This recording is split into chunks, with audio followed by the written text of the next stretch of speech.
¿Qué tal? Bienvenidos, mi nombre es Jessica Romero y esto es Gioni, Ciencia y Cultura en Corto, un espacio dedicado a la divulgación científica, artística y cultural. El día de hoy tenemos el honor de presentarles a nuestra invitada, la doctora Virginia Flores Morales. Un gusto tenerla aquí en este episodio, aquí en este su espacio. Muchas gracias, Jessica, y buenos días a todos las personas que nos escuchan y nos ven. La doctora Virginia Flores es una reconocida investigadora en el campo de la química teórica y computacional. Obtuvo su licenciatura por la Universidad Veracruzana y completó su doctorado en la Universidad Autónoma del Estado de Morelos en 2004. Posteriormente trabajó en la industria farmacéutica por un año, lo que le permitió adquirir experiencia práctica antes de unirse a la Universidad Autónoma de Zacatecas. En esta misma institución se ha destacado como investigadora titular y jefa del Laboratorio de Síntesis Asimétrica y Bioquímica Informática en el programa académico de Ingeniería Química. Con una producción científica notable, ha publicado 33 artículos en revistas de prestigio, ha coeditado 3 libros y ha contribuido con un capítulo del libro. Además, ha dirigido exitosamente 35 tesis de pregrado y 3 de posgrado, lo que refleja su fuerte compromiso con la formación de nuevas generaciones de científicos.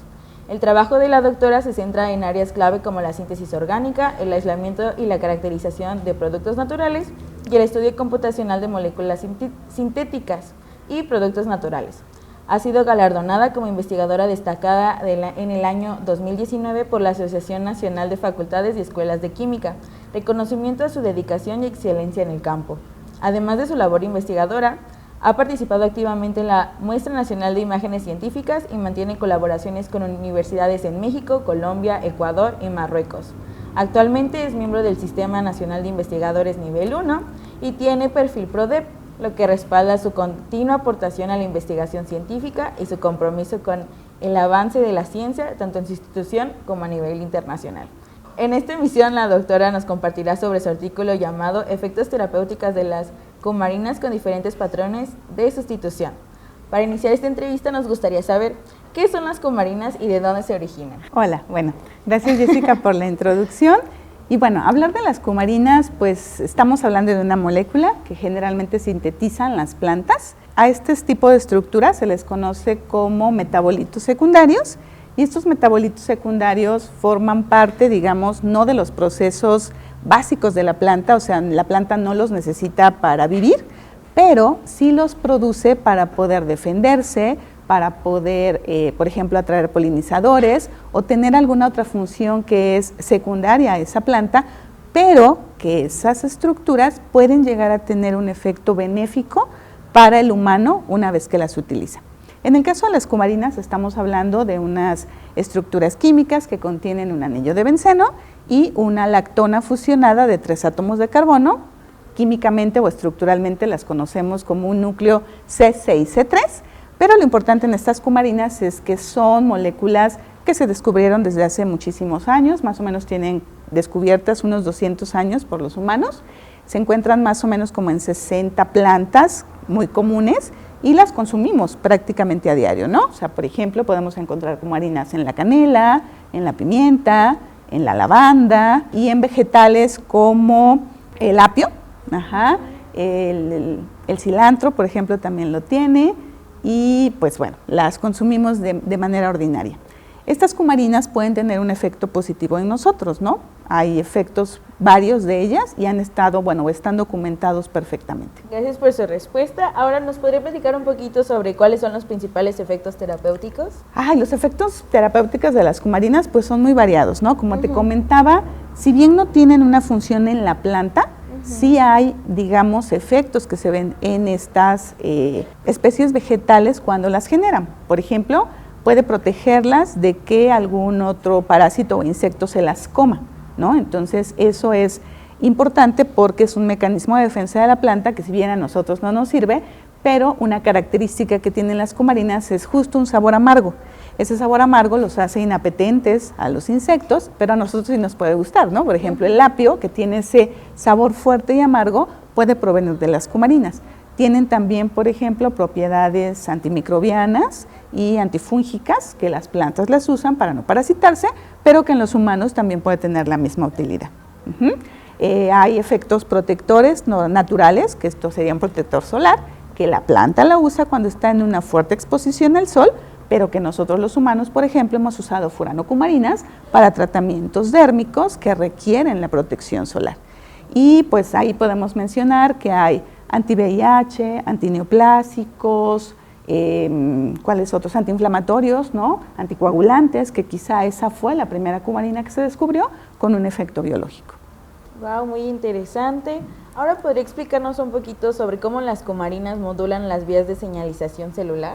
Ay, esa pregunta es muy interesante, pero al mismo tiempo un poco compleja, porque pues están involucradas demasiadas vías, ¿no? Bueno, una vía de señalización no es otra cosa que una cascada de reacciones que generamos los humanos, bueno, y también algunos animales y plantas, para poder mandar señales, por eso se llama una vía de señalización, que nos permite saber que tenemos algo o en equilibrio, que puede ser la homeostasis, que nosotros conocemos en el cuerpo, o que está en desequilibrio cuando hay una afección. Por ejemplo, en el caso de nosotros que nos machucamos un dedo o que nos quemamos o nos cortamos, tenemos una vía de señalización que nos advierte que hay un daño en un tejido, menor o mayor. Y ese daño generalmente puede venir por una inflamación, un proceso de inflamación, o por ejemplo en el caso de una cortada, que tiene que haber esta formación de un coágulo para evitar la pérdida de sangre. Bueno, esa vía emite una señal y nuestro organismo sabe que tiene que reaccionar ante ellas. Entonces, las cumarinas lo que pueden hacer es prender o apagar esas señalizaciones para generar un efecto positivo en los humanos. En el caso, por ejemplo, de la parte inflamatoria, que las cumarinas sirven para eso, lo hacen de dos maneras. Una puede ser inhibiendo algunas enzimas que tenemos, ¿no?, que son unas ciclooxigenasas, que son muy comunes en nosotros, que justamente dan las señales de que hay un daño en un tejido. Entonces, esas cumarinas van, inhiben a estas enzimas y entonces el proceso de inflamación, que es una señal de alerta de nuestro organismo de decir que hay un daño, permite la regeneración de esas células y que disminuya la inflamación. En el caso, por ejemplo, de otra vía importante que tienen es la parte antioxidante, que también puede estar muy relacionada con procesos inflamatorios, pero podemos relacionarla más con la aparición de cáncer o enfermedades neurodegenerativas. ¿Por qué? Porque nosotros estamos expuestos normalmente a un montón de factores externos, ¿no? Y factores externos tan simple como salirnos al sol, ¿no? Eso es una actividad que los humanos nos gusta hacer, ¿no? Y no tan solo en el día a día, pues cuando vamos a la playa nos gusta ir a tomar el sol. Entonces, por ejemplo, tomar el sol, nuestra dieta, si tenemos algún mal hábito como puede ser el fumar, o si estamos constantemente inhalando humos o algún tipo de reactivo químico al que podamos estar expuestos, nuestro organismo genera una alta concentración de radicales oxidantes o especies reactivas de oxígeno, como normalmente se llaman, y esas especies reactivas de oxígeno pueden generar un daño celular, y ese daño celular a su vez estresa a nuestras células, ¿no? Entonces, si a veces decimos esto que estamos estresados, sí, los humanos nos estresamos, pero también estresamos mucho a nuestras células. Y nuestras células al estresarse, pues pueden empezar a comportarse de una manera no normal y pueden aparecer enfermedades como pueden ser las neurológicas, como Alzheimer, o puede ser el inicio de un cáncer, por ejemplo, ¿no? Estos procesos llevan a eso. Y las cumarinas, ¿cómo actúan en esas especies reactivas de oxígeno? Pues justamente atrapándolas. Entonces son antioxidantes naturales, ¿no? Por esa razón, el consumo de una dieta de vegetales o de algunas otras plantas que tienen antioxidantes naturales es muy útil para los humanos porque regulamos muchos procesos inflamatorios, ¿sí? Otra puede ser, bueno, lo que te comentaba, ¿no?, sobre protección a estos radicales de oxígeno que hacen este efecto antioxidante, por ejemplo, para la piel, ¿no?, que puede ser otro beneficio. Y hay uno que quizá es, para mi gusto, uno de los más útiles de las cumarinas, que tienen que ver con modular señales de apoptosis. La apoptosis no es otra cosa que la muerte celular programada, donde todas nuestras células están diseñadas para morir por nosotros cuando sufren un daño, ¿no? Si nosotros por alguna razón le generamos un daño a una célula, la célula, si detecta que hay un daño grave que no pueda reparar, lo que va a hacer es entrar en ese proceso apoptótico donde se programa para morir y entonces nos salva y permite que una célula nueva y normal crezca. Entonces las cumarinas se utilizan mucho también por ese efecto que tienen en beneficio, pues obviamente, de un organismo vivo humano. Ahora, ¿podría platicarnos un poco sobre qué importancia tiene la estructura química de las cumarinas respecto a su actividad biológica?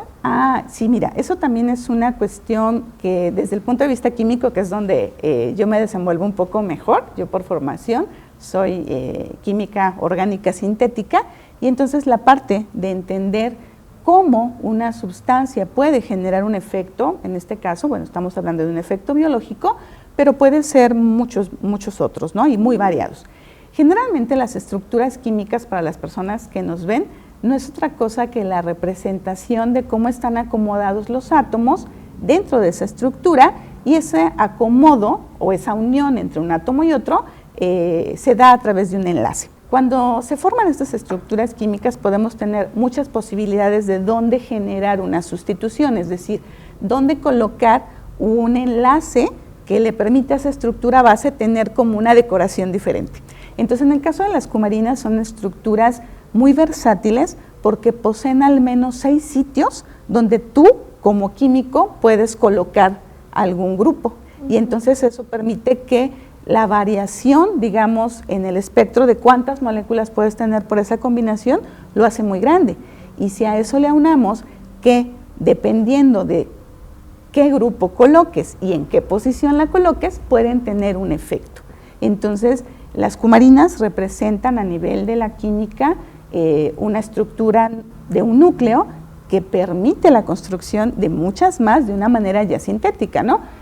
Pero bueno, aquí no hay que olvidar, las plantas generan estas estructuras por sí solas, ¿no? Ellas tienen una ruta biosintética sumamente interesante porque utilizan aminoácidos al igual que nosotros para generarlas, ¿no? En este caso, las cumarinas derivan de la fenilalanina, que es un aminoácido esencial para los humanos, y que ellas la utilizan justo para generar las cumarinas, y a partir de ahí, bueno, ellas como un mecanismo de protección, pero que a los humanos ya nos sirven como moléculas de inspiración para crear otras estructuras que pueden tener muchas utilidades. De acuerdo. Ahora, ¿podría explicarnos qué ventajas existen entre las cumarinas naturales y los derivados sintéticos en términos de su efectividad terapéutica? Digamos que es difícil, desde mi punto de vista, esta es una cuestión muy personal, claro, asimilar a la naturaleza. O sea, la naturaleza es nuestro mejor reactor químico que hay. Los humanos podremos estudiar mucho y saber de química, pero definitivamente no vamos a igualar nunca a una maquinaria tan sofisticada como lo hace la naturaleza, ¿no? O sea, aparte, nosotros utilizamos reactivos de muy variadas categorías, ¿no? O sea, como que echamos mano de más cosas, ¿no?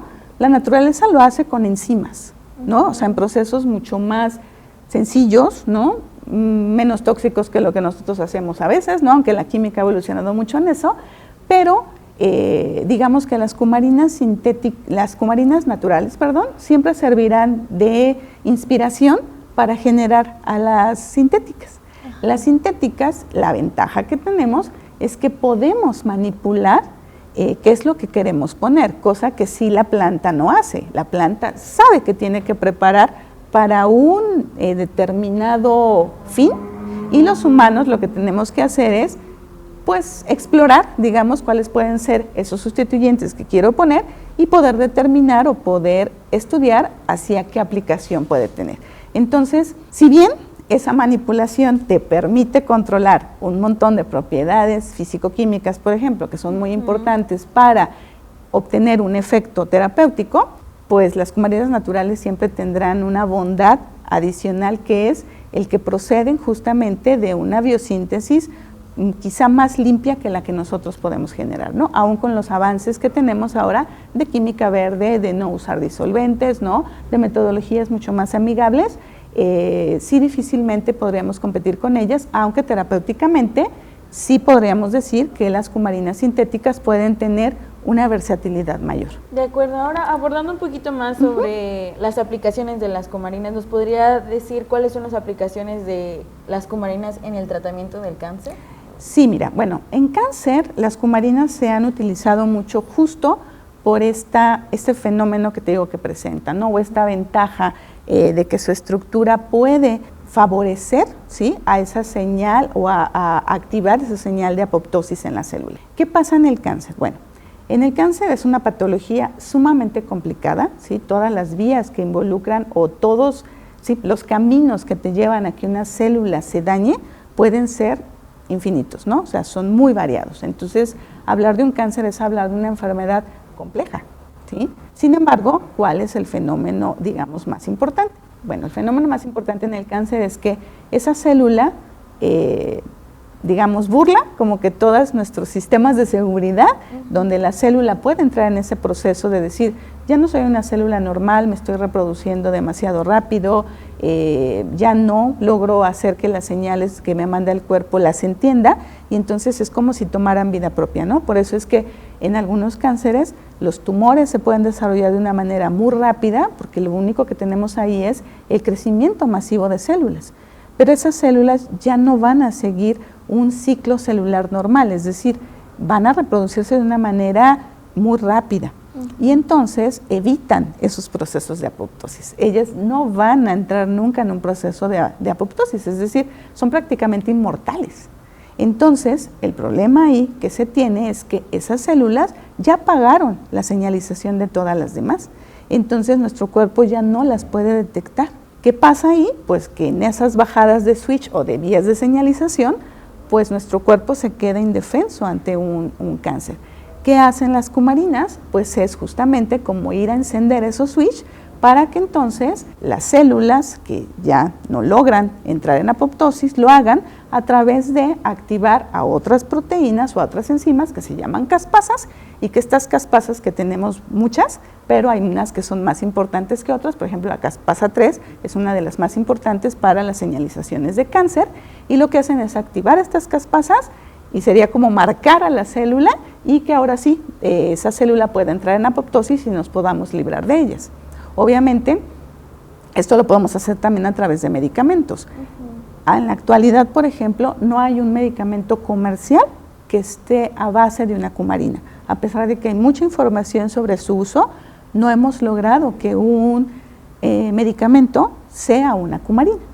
Hay muchas razones para que esto no ocurra, ¿no? Muchas de ellas tienen que ver con esta parte que te comentaba, ¿no? La fisicoquímica de las cumarinas a veces no permite que puedan transitar hasta un medicamento, pero no significa que en un futuro no exista, ¿no? Los medicamentos anticancerígenos que tenemos al día de hoy, ninguno está basado en una cumarina, pero sí ya se ha convertido en una materia de investigación sumamente útil, y yo sí creería que en un corto o un mediano plazo vamos a tener medicamentos basados en cumarinas para el tratamiento de cáncer. Muy bien, relacionado a lo anterior, ¿es posible usar las cumarinas para cualquier tipo de cáncer?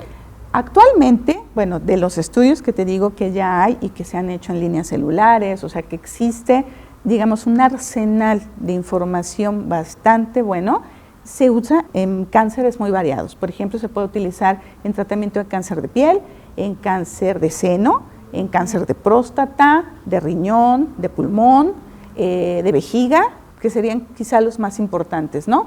Obviamente, la mayoría de los cánceres pasa por un proceso así, ¿no? O ya sea que puedan interferir en alguna de las fases del ciclo celular o activando este proceso apoptótico para hacer que el cáncer pueda disminuir o desaparecer. Muy bien, igual anteriormente nos había comentado que las cumarinas tienen un efecto antioxidante y antiinflamatorio. Sí.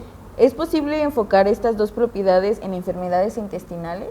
Sí, de hecho hay estudios, algunos, y bueno, algunos muy variados, donde algunas cumarinas naturales en particular se han utilizado para este fin. La razón, pues parte de lo que ya habíamos mencionado, ¿no? En una enfermedad intestinal de inflamación, que por ejemplo ahí podemos mencionar a la enfermedad de Crohn, ¿no? Que actualmente es bastante alarmante el número de personas que la padecen. Las cumarinas lo que hacen ahí es tener este efecto en regular algunas de estas enzimas, como pueden ser las ciclooxigenasas, o a través de esta disminución de radicales libres, detener, digamos, ese proceso de inflamación, que en este tipo de enfermedades ya son inflamaciones crónicas que realmente llevan a un deterioro mayor de la vida del paciente, ¿no? O sea, su su dinámica de vida cambia y entonces de tener una inflamación crónica puede ser más difícil que una inflamación aguda, ¿no? Del pegarte o tener un evento que es temporal a tener una enfermedad donde el proceso de inflamación es durante un tiempo muy prolongado. Pero sí tienen utilidad ahí y actualmente, por ejemplo, se están utilizando mucho también.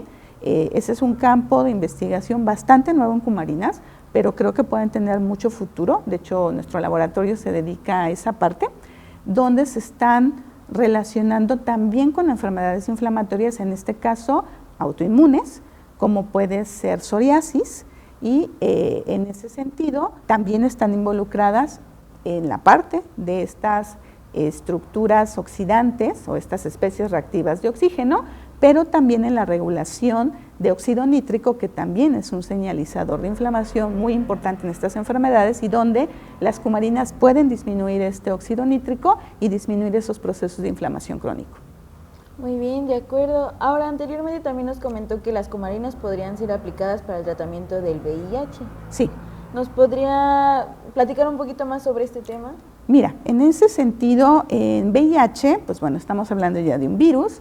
Ese virus, pues al igual que otros virus, también burla muchas de nuestras defensas, en particular el sistema inmunológico, y algunas de esas cumarinas se utilizan para inhibir enzimas, en particular todas aquellas que tienen que ver con con la penetración del virus a nuestras células. Recordemos que los virus obtienen la maquinaria para poder reproducirse de nosotros, o sea, nos invaden nuestras células naturales, ahí es donde generan el resto de los virus y salen. Entonces utilizan enzimas para lograrlo. Una de las más importantes es transcriptasa inversa, que es a donde van dirigidos prácticamente todos los retrovirales de la farmacéutica que hay para virus de VIH, y las cumarinas están enfocadas también en ese punto, ¿no? En inhibir la transcriptasa inversa de este virus. De acuerdo, ahora podría platicarnos un poquito sobre cómo las cumarinas abren un camino a las terapias personalizadas. Sí, mira, bueno, en este sentido, la terapia personalizada sin duda va a ser una dinámica que vamos a estar viendo en los próximos años. El uso de medicamentos ya ha cumplido quizá un ciclo, no porque no sean buenos, pero muchos de ellos, por ejemplo, en el caso de antibióticos, el mal uso, la resistencia que han generado los microorganismos a ellos ya nos llevó a un punto muy crítico donde sí tenemos un arsenal, pero ya no es útil. Claro. Entonces, lo que sigue es una terapia personalizada, es decir, cada persona, dependiendo de cuál sea su condición de salud e incluso su condición genética, que eso también es muy importante, va a podérsele realizar, digamos, como un medicamento adecuado para la patología que tiene. En ese sentido, las cumarinas van a tener mucho que ver porque, como te comentaba, tienen este patrón de sustitución tan amplio que puede permitir a través, por ejemplo, en este caso de la química computacional, diseñar estructuras específicas para ir a una vía de señalización y solamente actuar en ese punto, es decir, hacerlas específicas para un tratamiento y no el tener efectos secundarios que, si una misma molécula puede apagar o encender diferentes vías, lo haga al mismo tiempo. Entonces eso sí es un camino hacia donde van las cumarinas y sin duda la terapia personalizada sí va a poder incluir a cumarinas como una molécula de inspiración para ello. De acuerdo, doctora, muchas gracias de nuevo por acompañarnos y compartirnos de este muy interesante tema. De mi parte y de todos aquellos que hacen esto posible, este programa, le agradecemos por compartir su conocimiento y experiencia con nosotros. Ha sido un honor tenerla aquí el día de hoy. Mi nombre es Jessica Valeria Romero Ruiz y esto fue Gioni, Ciencia y Cultura en Corto, un espacio dedicado a la divulgación científica, artística y cultural. Esperamos verlos en la próxima emisión. Hasta luego.